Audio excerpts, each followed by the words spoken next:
I am so excited to be on camera here with one of my bestie friends in the dental industry, Cory. Welcome to the Mango channel, the Mango YouTube channel.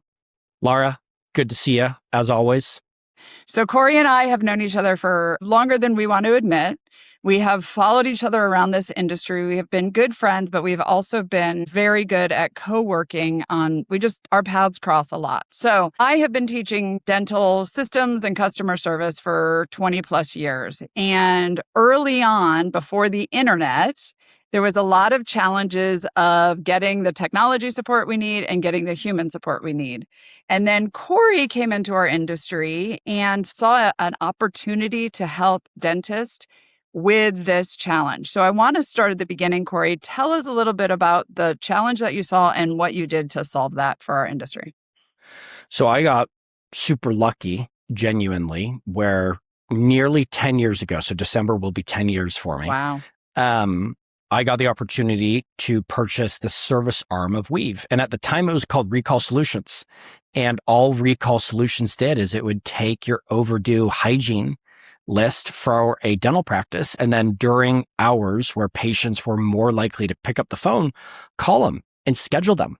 Mm-hmm. And our goal as a company has always been to help with the unsexy, but the lifeblood of a practice, because there's so many things that have to be done. It doesn't mean that they're the most glorious, but if a practice stops working their overdue hygiene list, your hygiene schedule falls apart. A couple weeks later, your treatment falls apart. You're more reliant on new patients. There's a higher no-show rate. They're more expensive to acquire. And so there's all of these unsexy parts of a practice that need to be done. And our goal has always been to help with the service side of that. Mm-hmm. And then that evolved. So for those who are listening to this from the beginning, if you're like, okay, we're talking about history, we're going to talk about the future here in a second. We're going to get to AI, but that evolved for you then into more than just that. So now what's the next evolution of your company? So over time, we added more services, call answering, insurance verification. And then what we realized is post-COVID and during COVID, hiring, as we all know, became almost impossible. And so instead of just providing the services, our goal was to provide the cost-effective and the reliable labor so that practices could use it to do the recare list, do the insurance verification, but we would take the good people and embed them in the practices instead of just providing the outside services. Mm-hmm. And that was a huge, so for those who don't know, I've been very involved with like ADOM, which is the American Association of Dental Office Management. I'm very big into office management and all of the resources available to the teams. That was a challenge to, and still is in some aspects, to get people to understand how to use employees that don't sit within your four walls. Can you talk about that? Remote work is hard even for the big corporations. We as humans, we need communication to thrive. And there is like water cooler talk that happens in a practice. If you ask a doctor, hey, how's your front desk staff? What is their usual response? Oh, they're good because I can look down the hallway and see how they're doing. How does training work in a dental practice? Hey, welcome to your first day. Pull up a chair. It is revolved around asynchronous, pass by each other communication. And so then this remote work starts to take place in the world, and people are like the deer in the headlights, where they know that they need to get that help because they have a job posted on Indeed for the last 6 months and they haven't been able to hire around it. Mm-hmm. But then you actually go to, how the heck do I do training? What's Zoom? How do I share my screen? How do I bring them into my morning huddle? And so our goal as a company is also to make the adoption and education around remote work, whether you're working with someone internationally or whether your biller moved from Salt Lake to Florida, easier by providing the tactical things that actually matter and should be done. And let me back that up for a minute, because you are correct in the reason that I started Front Office Rocks and started training is because we do have that capacity or that understanding the dental office. Slide up and I'm just going to show you how to do something. And that is not the best way to train anybody. So remote or not, we've been challenged in the last 10 years to actually get some systems in place to train and hire well, to help our team members do well, to write SOPs, right? There's so many things that are sort of like unwritten wisdom in a dental office that even two employees sitting at the same desk, if they don't understand the same thing, then things aren't going to get done the right way. Imagine somebody else who is remote. So how does your company help dental offices through that? If you're a successful company with remote employees, that's a challenge. How do you help dentists and teams handle that? I don't know if you feel the same way as you've taken on new endeavors at work, where if we look at, people are like, a donut is eaten one bite at a time, but we look at the whole donut and it seems overwhelming to go through it. And so people look at remote work and they go, oh, that's complicated. Really, remote work is all about having clear vision and mission and goals within your practice, and then documented systems and documented training, so on and so forth, that takes place. The systems that make remote workers thrive actually help in-person employees do better. When you come in to say, this is our vision at Pinegar Dental Care, this is how we do it, these are the values that we stand by. But when you don't have those documented and clear from a remote worker standpoint, there's nothing for them to reference back to. Because the asynchronous water cooler talk that happens in a practice, they don't get. And so it is nothing revolutionary. It's just sitting down and saying, do we have clear goals? Do we have a clear job description? Do we have the right training material? And then just moving through that a bite at a time to then get the person to their first day, and then just improving that communication and systems continuously going forward.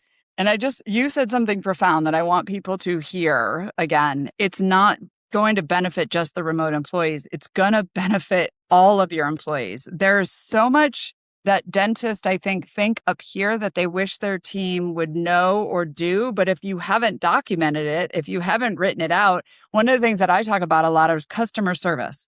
Give good customer service. The word customer service is vague. It really can mean so many different things. So you have to define for your employees, what does that mean? Call your patients by name, shake their hands, smile. Like, you have to define it. And if you're not giving real clear expectations, how are you going to hold your team accountable for it, whether they're in office or remote? Well, what you just were bringing up here, when I think about how to integrate a remote worker, but really how do you integrate any worker? Here's what you need. Number one, do you have your roles and KPIs clearly defined? Number two, what are your milestones? Where should they be and when should they be there? Do you have the material to train them? And then do you have a timeline so that it's clearly defined, we're going to be on this portion of the journey at this point? Because then you can sit back and say, well, at day 30, we're not where we should be.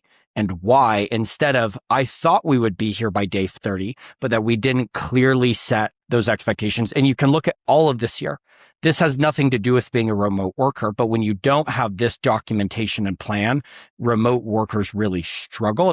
All right. So hopefully editing works well. I spilt water in the middle of our interview. So if there's a little glitch right before this, that's on me. Technology, right? You still got to keep water out of the way. One of the things that you mentioned though with training that I think I really want to highlight here is that it's important for not only your remote employees, but for your in-office employees. And so I think that a lot of people are now starting to grasp this idea of like, hiring is hard. We already know that. And I can get a remote employee and I can help them feel like part of my team. Great. Is that all I need? Now, the reason you and I are on this call is because now, as we're starting to embrace this idea of remote team members, now there's AI. And AI is the next hot subject. And one of the things that I talk about a lot when I speak is I think there's 4 parts of the future of our dental office. There's your in-office team. There's your remote employees. I'm a huge fan of remote employees because they take a lot of the work off of your in-office team members so that your remote employees can focus on the important stuff and your in-office people can focus on the patients. But I'm also a huge fan of AI, which we're going to jump into. And then lastly, the technology partners that we work with. I think it's very important that you're really looking at your tech to make sure that you have the technology to be able to support all these systems and that they talk to one another. So I have you on here right now, Cory, because I want to talk about AI, because as a remote employee company and you offer these services, how do you feel about AI? Because I've heard people ask you, like, AI is going to replace you and your employees. What are your thoughts about that in our industry? I believe AI replaces us if we do not help our people in embrace it. There's so many different quotes of, very educated researchers saying the people who are going to lose their jobs are not the workers who are using and embracing the technology. They're going to be replaced by, the workers who don't use it are going to be replaced by the people who do. AI to me is ultimately an amplifier. It is not a replacement. When you then have the governance of good employees setting the right prompt, checking the information that's coming out, you can just produce more. You can get the job done quicker, or you can do the job with greater quality. But that human in the loop, that personal touch is still needed. We are looking at AI as a way of helping our people do more by focusing on training around AI and then focusing around really building contextual knowledge to help them do the tasks that they typically do with better quality and better speed. So that's really interesting what you're talking about and I'm going to go back to that in a second, where I see all these AI companies coming into our industry and they have the new best, bells and whistles that are but they don't know dental. Like they know they can answer the phone or they can whatever, but they don't know the secrets of our industry. And so that amplifier thing you're talking about is a combination of knowledge of the things that we need to do or the things that need to happen, and then knowledge of the AI and how AI can do the things for us. So back up a minute. You said you're giving your team AI, which I want you to tell me more about that. But first, how do you make sure that your remote employees have the knowledge? Because that's something that I think that you guys offer that I don't know that a lot of people realize how much you put into making sure your remote employees know what the heck they're doing for our teams. I mean, training is everything. And as we said when we got open, dental practice typical training is pull a chair up. That does not happen as easily from a remote perspective. And let's just take a step back. There's no full-time trainer in a dental practice. People are running with their hair on fire already. And then you say, hey, Laura, I need you to train Cory. He knows nothing about dentistry. And you're showing him Mango, Open Dental. And I'm going to say, just because they know it doesn't mean they're good at training it either. So even there's no full-time trainer, and a lot of your people are just good at stuff, but they're not good at training. So sorry, I had to throw that in there. Just because you're a good player does not mean you're a good coach. Look at the NBA, look at the NFL. Like there is abundant, and there's people who are mediocre players and amazing coaches. So we built what when I really look at training, there's roughly 200,000 dental practices in North America, and they all use different pieces of technology. And then everybody does different tasks. And so let's say you get hired at a practice in San Diego and they say,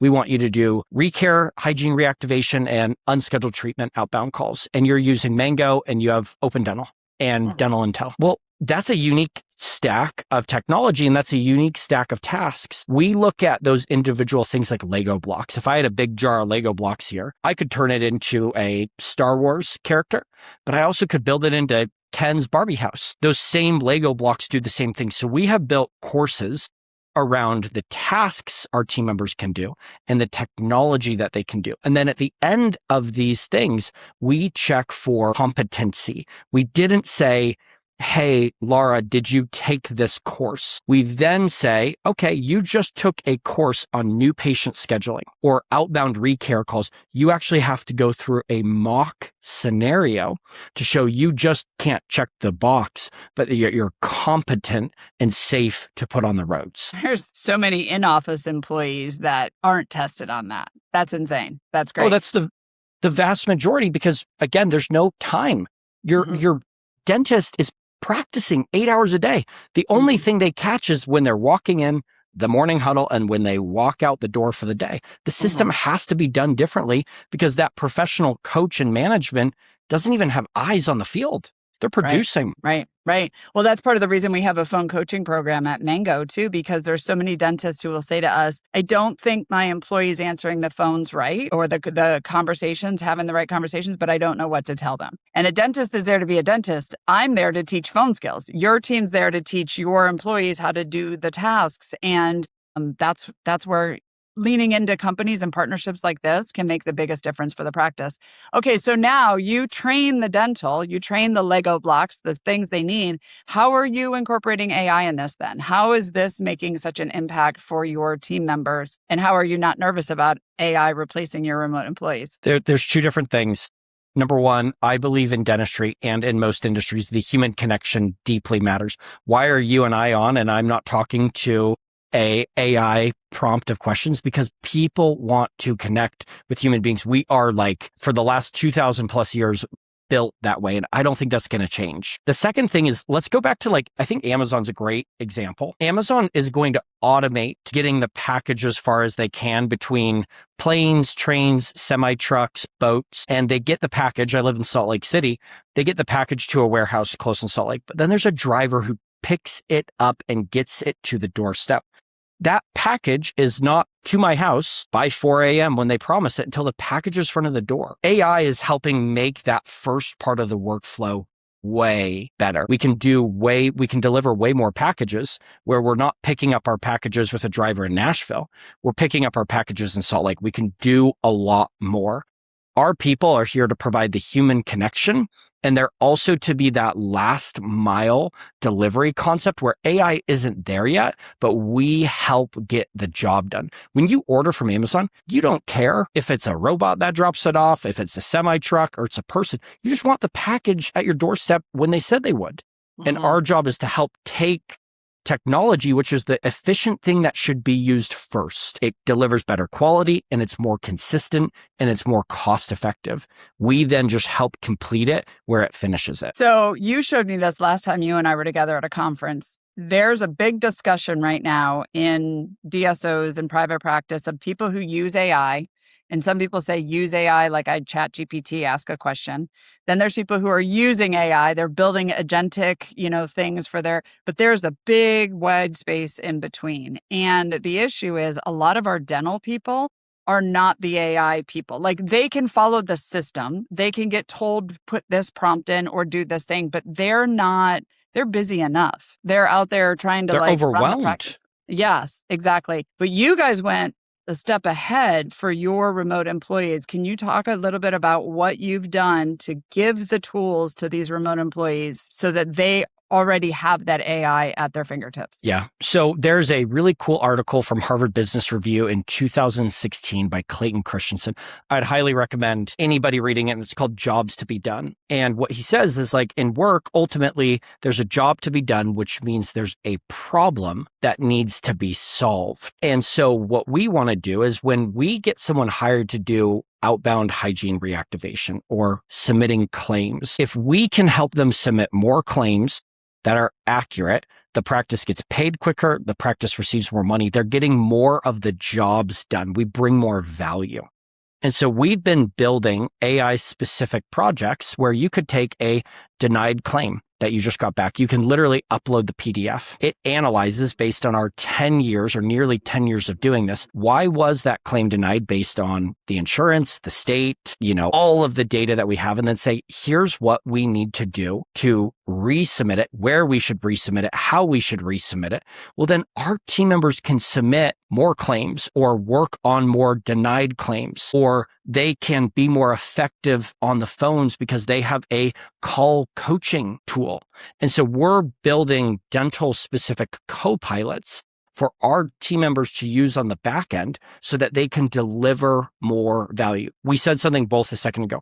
Practices are overwhelmed. So if we can do more, we take more off their plate where they can be more present with their patients. Mm-hmm.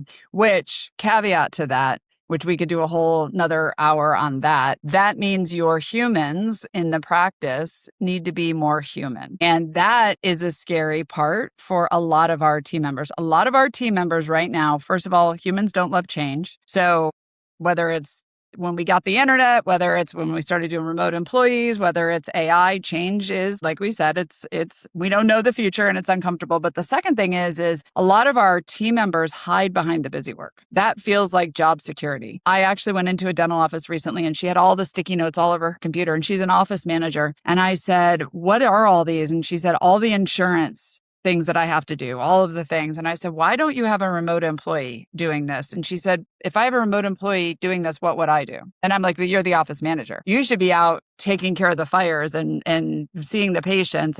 But it feels like job security. So anyone listening to this, if you're like, my team's not for it, well, it could be that they need some training in change management and also soft skills like actually being more human, because that's where the patients are going to start paying for a value. Like you said, they're paying for the package. They don't care how the package gets to the door. That was an amazing analogy. So there's a great book I'm sure many of you have heard of, which is Simon Sinek's Start With Why. There's so much reservation in terms of AI adoption and remote worker adoption because the staff feels, and there's a narrative pushed, that AI or remote workers are here to take your job. As a runner of a remote employee company with thousands of remote employees, there is nothing better than walking into a front desk of a real medical practice, a dental practice, where they say, hey, Cory, Laura, how are you? Instead of on the phone. So I am not here saying that remote workers should rule. We should elevate and delegate our front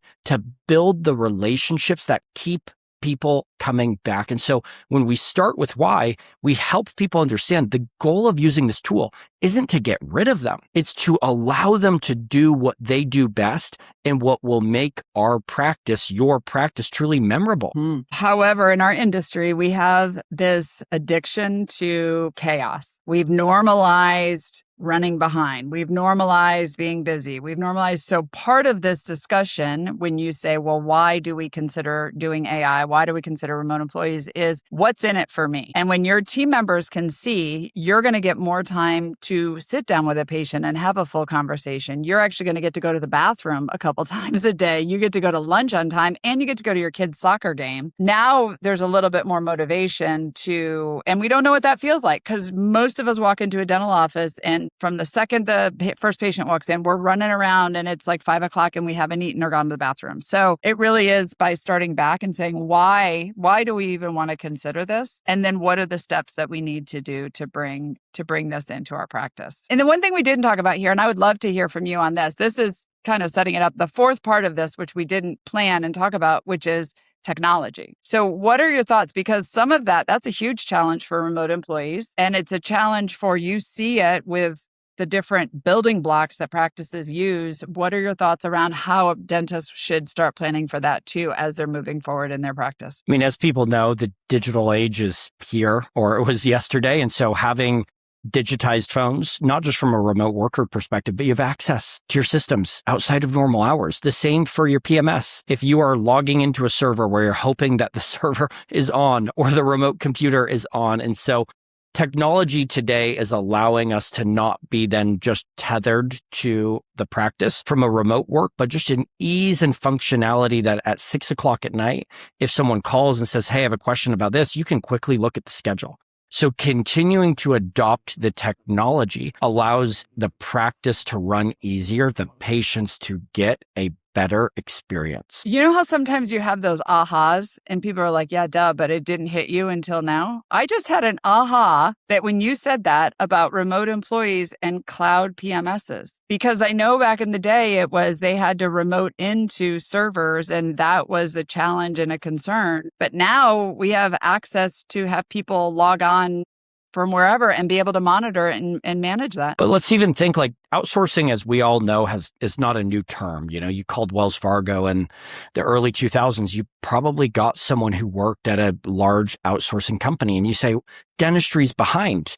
Well, until you had the ability to even forward the phones digitally, back in the day when you had a physical Comcast line, you had to press like star 64 and then the number you wanted it to forward to, and then you had to turn it off when you came into the practice. And if you didn't press that in, it wouldn't forward and it wouldn't turn back off. Now you can set up a ring group where if it rings 3 times in the practice, it goes to another user. Like technology only since the late 2010s has then allowed access into these core systems and phone systems that allowed you to call insurance from the practice's phone number to then have an email where you could look at the claims and a portal before you were literally getting physical pieces of mail. And so in the last 10 years, really the last 5 years, there's been a digital transformation where a lot of the things we're talking about today were really hard to do before. It's not even that dentistry's behind. The technology made it very difficult for it to be natural. Yeah. And I was going to say one more thing about AI, but I want to make sure it's clear for people because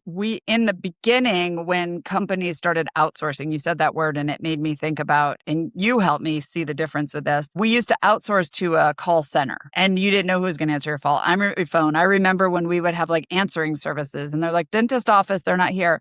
This concept is completely different because this is an employee who's on your team. Can you speak to that just for anybody who's like, I've done outsourcing before and it didn't work for our practice? I mean, let's just call it straight. Outsourcing's got a bad rep.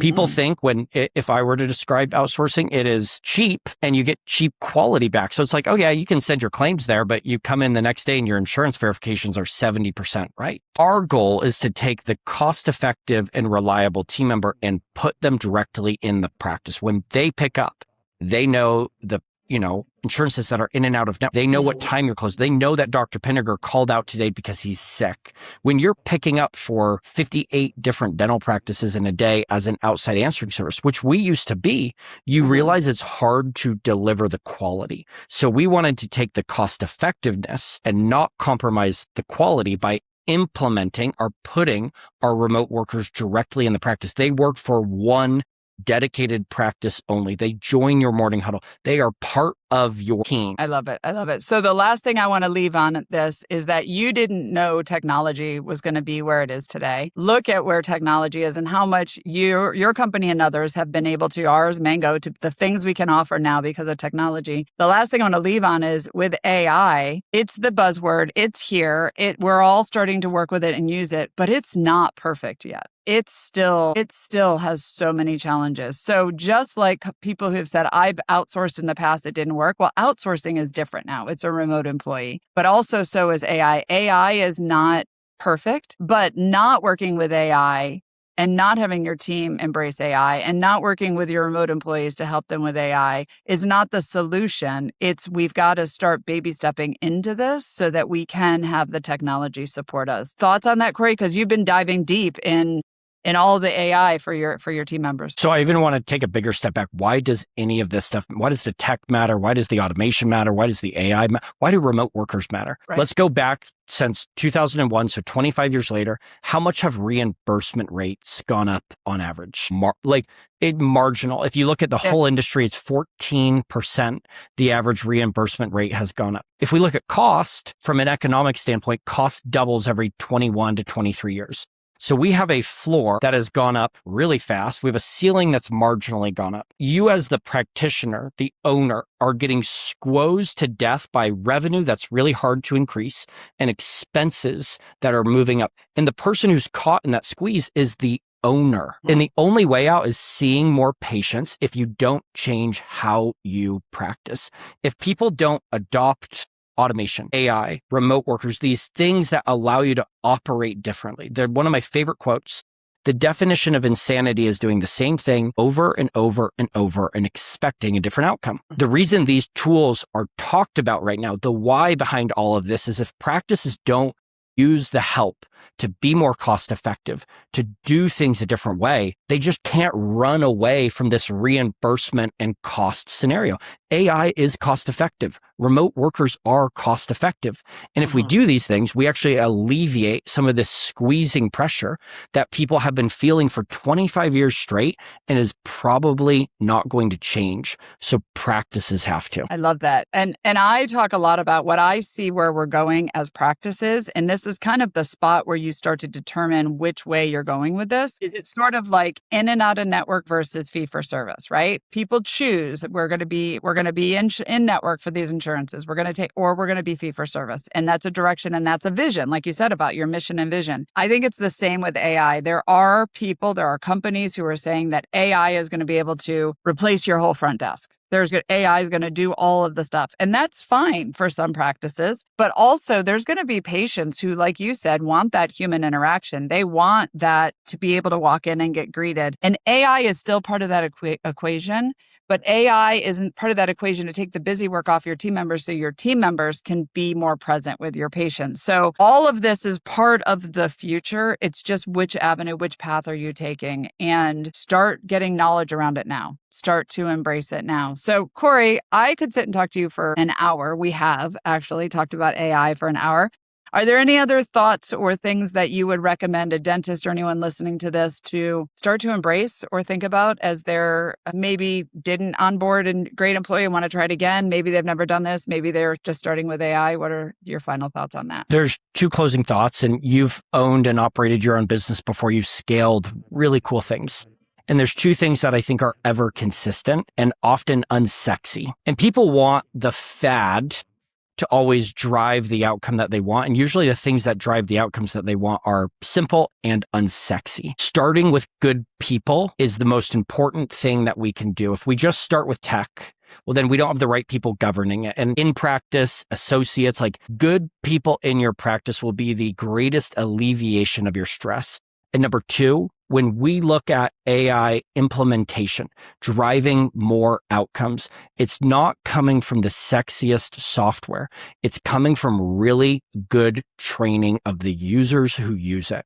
We hear all the time about people making AI slop, and then we hear about people who just built $100 million business with 3 people, and they're both using Claude. They're both using ChatGPT. The difference is the training and the people. The training and the people. And it's what you've focused on for so long of we can have all the technology in the world and the technology helps, but we have to start with simple training and great people and layer on technology. And that just becomes a turbocharge that really builds cool companies and cool practices. And that is why I have Cory Pinegar in my court as one of my peers that I love to go to and talk about the latest and greatest. So this has been fun. Fun story for anybody listening. I started Front Office Rocks teaching front office team members how to keep salespeople out from the production, like keep your doctor away from the phones and all of that. And Cory's company had me come in a few years after that and teach how do we get past the gatekeeper on the front because they're trying to get to the doctor. So we have been working together for a very long time, and I look forward to the next 10 years, Cory. So thank you. And Thank you. I'd love to have you back on as things progress and you've got new things going on. We'll keep talking about this. Thank you. Good to see you.